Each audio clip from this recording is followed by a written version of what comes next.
Today, I will tell you about a tradition of the Chukchi people who live in Siberia, of offering their wives to guests. Due to YouTube's guidelines, I can't talk about certain topics, so you can visit my Telegram channel linked below the video to learn more important details. The modern territories of Siberia and the Russian Far East are known for their extremely cold climate and are very harsh for human habitation. Because of this, the population in these regions is sparse, and the distances between settlements are very large.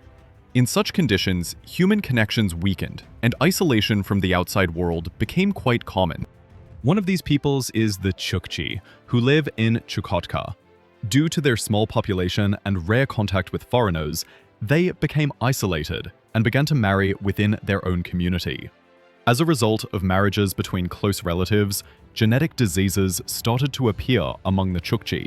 After that, a belief emerged among them that when guests from distant places arrived, they should be offered women in order to renew the blood.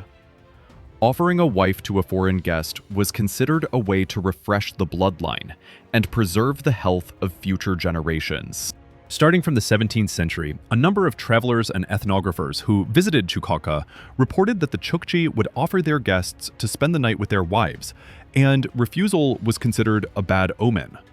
One of the researchers who studied this custom in detail was the German explorer and traveler of the 18th century, Karl Heinrich Merck. He said, "Settled Chukchi often offered their wives to strangers for a night, or temporarily as a gift. For this, they received only a symbolic payment, a pack of tobacco, beads, or, in rare cases, earrings." In the early 20th century, several Soviet travelers also left similar accounts. Of course, visits from outsiders were extremely rare. In everyday life, the Chukchi had a concept known as friendship through a woman.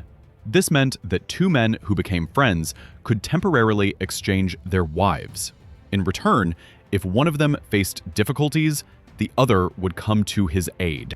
Among other unusual traditions found among the Chukchi was bride kidnapping.